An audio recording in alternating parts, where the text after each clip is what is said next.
చంద్రబాబు నాయుడు గారి సొంత నియోజకవర్గం కుప్పం. రాష్ట్రానికి ఒక మూలనుంటది. మారుమూల ప్రాంతం. అయినప్పటికీ డెవలప్‌మెంట్‌లో ఓకే. రోడ్లు బావుంటాయి. డ్రైనేజ్ సిస్టమ్ బావుంటది. ప్రభుత్వ పథకాలు బాగా అమలవుతాయి. ఒక సిస్టమాటిక్ వ్యవస్థ ఉందక్కడ.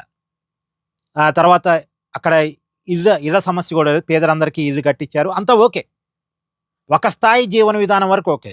కానీ ఈసారి అలా కాదు. కుప్పాన్ని ఒక ఆదర్శ నియోజకవర్గంగా తయారు చేయాలి అని అనుకుంటున్నారు చంద్రబాబు నాయుడు గారు. నిజానికి 40 ఏళ్లుగా ఆయన్ని గెలిపిస్తూ వస్తుంది కుప్పం. కాబట్టి ఒక పారిశ్రామిక హబ్‌గా కుప్పాన్ని తయారు చేయాలి అనేది ఇప్పుడు చంద్రబాబు నాయుడు గారి ప్రయత్నం. గతంలో రాష్ట్రం మొత్తం ఒక యూనిట్‌గా చూస్తూ కుప్పం కంటూ సెపరేట్‌గా చూసేవాళ్ళు కాదు. కొంత డెవలప్‌మెంట్ నిధులిచ్చేవాళ్ళు, రోడ్లేపిచ్చేవాళ్ళు, డ్రైనేజీలు ఏపిచ్చేవాళ్ళు, ప్రభుత్వ పథకాల విషయంలో కొద్దిగా ప్రయారిటీ ఇచ్చేవాళ్ళు. అంతవరకు ఓకే. కానీ కుప్పంని బాగా డెవలప్ చేయాలి, ఒక పారిశ్రామిక హబ్‌గా తయారు చేయాలని గతంలో లేని కాన్సెప్ట్‌ని ఇప్పుడు చంద్రబాబు నాయుడు గారు మాత్రం గట్టిగా కుప్పం డెవలప్‌మెంట్ విషయంలో సీరియస్‌గా వర్కౌట్ చేస్తున్నారు.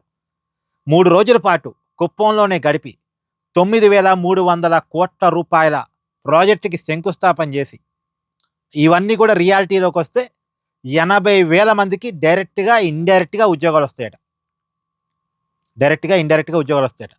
3 రోజుల పాటు కుప్పంలోనే గడిపారు చంద్రబాబు నాయుడు గారు. అక్కడ ప్రజలతో మాట్లాడారు. ఈ పెట్టుబడులకు సంబంధించినటువంటి శంకుస్థాపనలు చేశారు. ప్రజలకు దిశానిర్దేశం చేశారు. అక్కడ ప్రతి ఇంటిని కూడా ప్రతి ఇంటి మీద సోలార్ పెట్టించేటువంటి ప్రయత్నాలకి అక్కడ ప్రజల్ని ఎడ్యుకేట్ చేశారు. 3 రోజుల పాటు కుప్పంలోనే గడిపి డైరెక్ట్‌గా కుప్పం నుంచి ఇవాళ అమరావతి సచివాలయానికొచ్చారు. మళ్ళా ఇంటికి పోవటం లేదు. డైరెక్ట్‌గా సచివాలయానికొచ్చారు. ఆర్టీజీఎస్ కార్యాలయంలో సమీక్షలు పెట్టుకున్నారు. డైరెక్ట్‌గా సమీక్షలకొచ్చి హాజరయ్యారు.